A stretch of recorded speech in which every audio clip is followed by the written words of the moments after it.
pode ser que seja o Alan ali, né? Então vai Alan e Alan Franco, vão os dois para aquele meio de campo. Uma pena, porque o Jair voltou e voltou muito bem contra o Atlético Goianiense, né? Fazendo ali aquele meio de campo, aparecendo bem, é um jogador que tem essa habilidade, mas está suspenso e não vai. Agora, é claro que esse é um campinho baseado na tendência, porque estamos falando de Jorge Sampaoli, então ele não sabe o que vai acontecer, né? Nem ele sabe. Ele pode tirar um... bom, eu quero acreditar que saiba, porque tá brigando na ponta da tabela, mas depende de como ele vai acordar, sei lá, né? Porque ele pode tirar um volante ali, tirar o Alan, por exemplo, e botar o Natan para jogar de volante, se bem que o Natan, né, tá sem ritmo de jogo, não custa nada. Então é um desenho feito baseado na tendência e no que a gente acha que é hoje o que o Atlético tem de melhor. Eu só colocaria o Jair de volta no campo, mas ele está suspenso. Até agora são 53 pontos somados em 29 jogos, 60,9% de aproveitamento do Jorge Sampaoli. E realmente ele é uma caixinha de surpresas, Rafa. Estava na tarde ali também, o Sampaoli se aproxima de ser técnico com mais vitórias no Atlético Mineiro desde Levir. Então ele ficaria com a segunda melhor campanha. Se conseguir somar agora, além desses 60,9% que eu falei, conseguindo 69, 70 pontos, aí ele consegue atingir isso que a gente colocou na nossa tarja ali, seria um fato inédito e legal para ele. Sim, e mostrou esse poder, essa capacidade no que foi o trabalho do Santos na última temporada. Que se não teve tanta oscilação pelo que é o ano, não tinha a qualidade, né, o elenco que ele construiu, por mais que tenha sido com o campeonato em andamento, mas a capacidade de investimento que ele teve no Atlético para construir, né, esse elenco, esse grupo de jogadores. A minha corneta aqui não foi por falta de capacidade, longe disso. Acho o São Paulo espetacular. Mas uma constatação sobre perfil, né? Um cara inquieto, um cara que a cada momento está pensando em soluções, nem sempre encontra as respostas que gostaria e nem sempre encontra um caminho um caminho vitorioso, né? Um caminho onde as respostas que ele identifica são as respostas corretas. Não é essa a questão. Mas sempre propenso a mudar, sempre propenso a continuar encontrando novas soluções. Aí a bola parada, nessa presença do Jair é muito forte na área adversária, tem essa perda, né, pela suspensão dele, mas ainda assim um time entrando em campo com muita qualidade. Se for o Alan o escolhido, né, próximo ao Alan Franco, se for o Natan mais à frente, enfim, qualidade nesse sentido não falta ao Atlético, comparável, claro, a outras equipes no campeonato. Mas é jogo de afirmação também contra um Grêmio que é muito capaz, né? Assim, por mais que não seja espetacular, é um time sempre capaz de amarrar jogos, de fazer a velocidade do jogo ficar a seu bel prazer, né? Incomodar o que é o repertório do adversário. E o Atlético vai ter que fugir disso amanhã. Fala, Bob. Não, é que assim, o detalhe do Sampaoli é que quando ele acerta muito. O time voa, é bonito de jogar, dá tudo certo. Mas quando ele erra também, é um desespero, assim, porque ele dá umas pardalizadas que são daquelas de dar troféu, né? Então, o que a torcida do Atlético espera é que ele esteja inspirado para acertar e continuar acertando nessa reta final aí. Não venha nenhuma maluquice. Agora, a gente falando especificamente desse confronto, o Atlético não tem um bom rendimento fora de casa. O Atlético é o 9º melhor time do campeonato jogando fora de casa. Ou seja, é uma campanha, para quem está brigando pelo título, é uma campanha muito ruim fora de casa. Enquanto o Grêmio é o melhor mandante. O Grêmio não perde a 18 jogos em casa. Então, é uma parada muito difícil para o Galo, essa contra o Grêmio. Vários jogos bons para a gente acompanhar.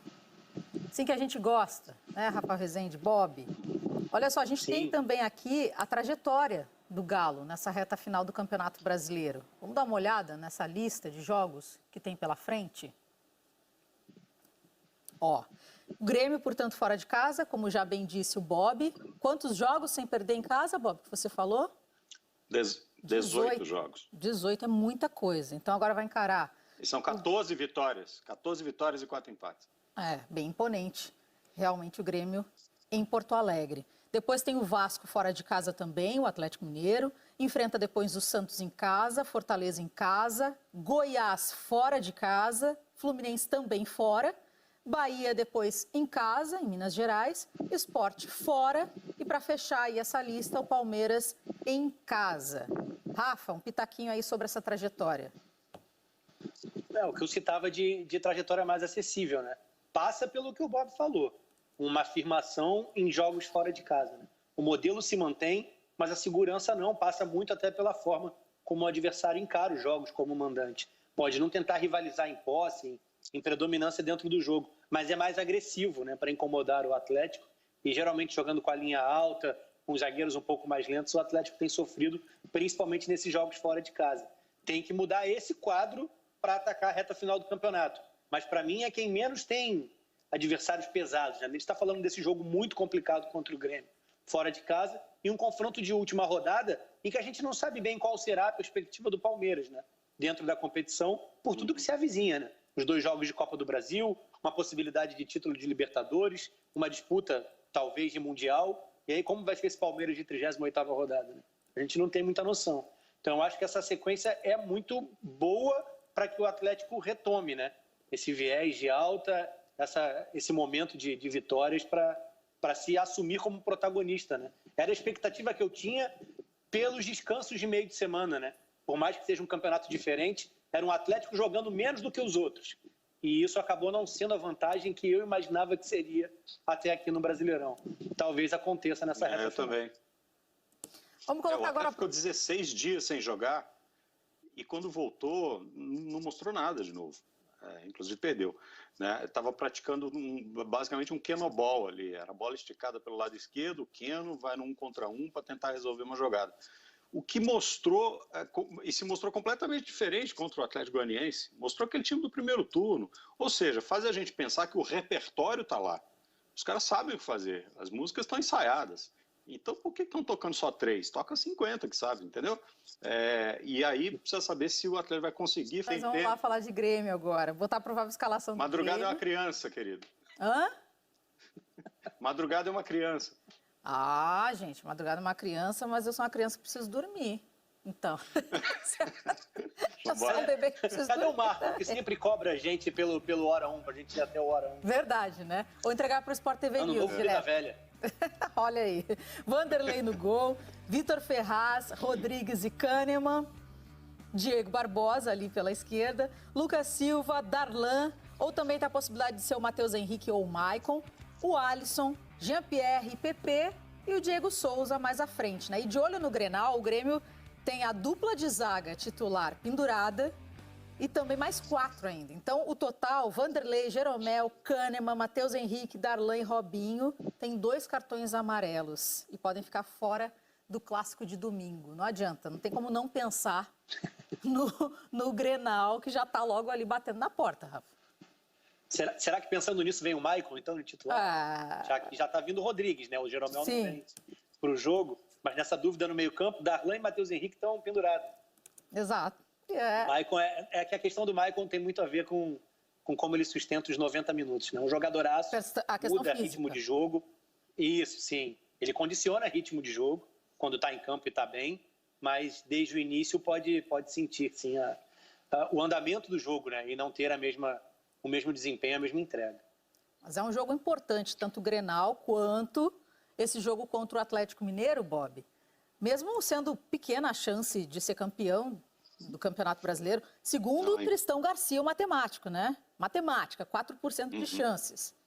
Mas, como o Campeonato Brasileiro, o título parece que ninguém quer o título. O título está se oferecendo, Bob?